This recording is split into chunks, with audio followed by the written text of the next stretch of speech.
안녕하세요. 재경입니다. 투명가 14번째 구절 공부해 보겠습니다. 상관식신 첩첩하니 중배조모 있게 되고 편정인수 혼잡하면 생모, 서모, 계모로다.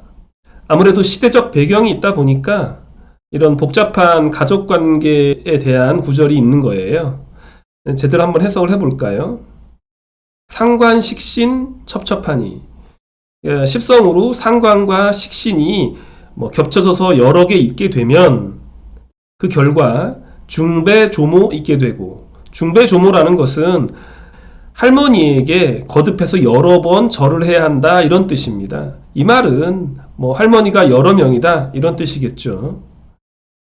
편정인수 혼잡하면 이 말은 정인과 편인이 혼잡해서 있으면 생모, 서모, 계모가 있다 이런 뜻입니다.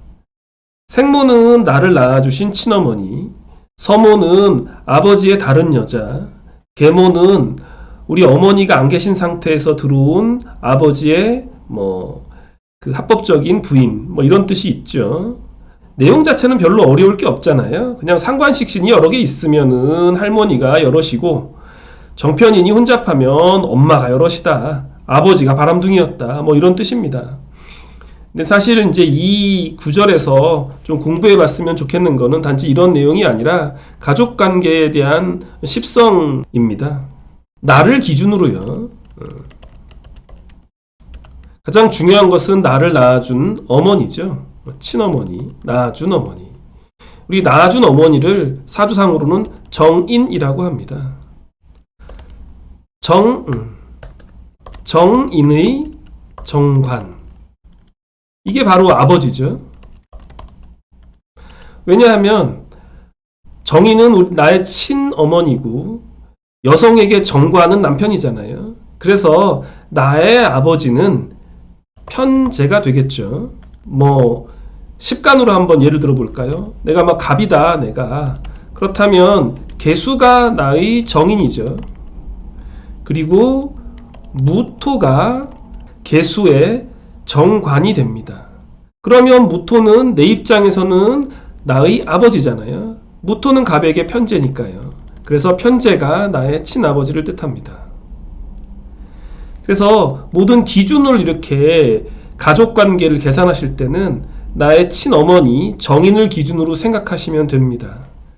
자, 그러면 이 가족관계를 요 기준으로 한번 더 자세히 살펴보겠습니다. 자, 가족관계 용어 정리를 한번 해볼까요? 자, 이 내용을 한번 좀 제대로 한번 살펴보겠습니다. 자, 조모는 나의 아버지의 친어머니잖아요. 나의 아버지는 편제잖아요. 앞서 설명드린 것처럼요. 나의 어머니는 정인, 어머니의 남편은 정관. 그러니까 나의 친아버지는 편제가 되겠죠. 그럼 편제의 정인, 어머니가 바로 나의 할머니가 되겠죠. 따라서 편제의 정인은 상관입니다. 따라서 상관이 나의 친할머니가 되고요. 친할머니가 아닌 할아버지의 다른 여자는 따라서 이걸 식신으로 봐야 합니다.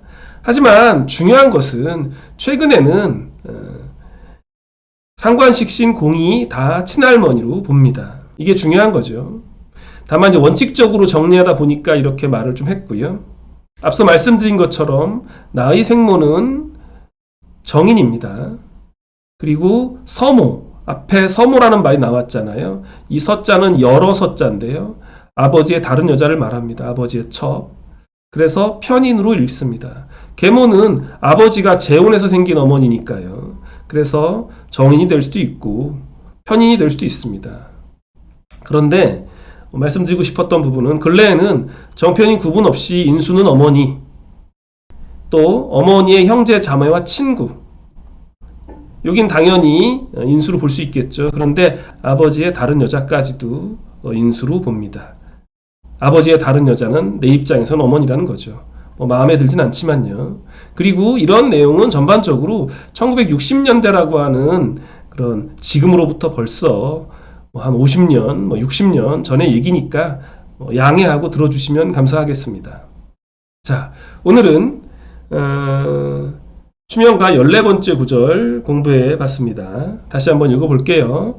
상관 식신 첩첩하니 중배 조모 있게 되고 편정 인수 혼잡하면 생모 서모 계모로다. 상관 식신이 겹쳐서 여러 개 있으면 할머니가 여럿이라서 절을 많이 해야 되고, 정편인이 혼잡하면 나를 낳아주신 어머니, 아버지의 첩 혹은 우리 어머니에 이어서 아버지와 혼이 난 그런 계모까지 있게 된다, 이런 뜻입니다. 마음에 안 들더라도 공부할 건 공부해야죠. 오늘 여기까지 하겠습니다. 감사합니다.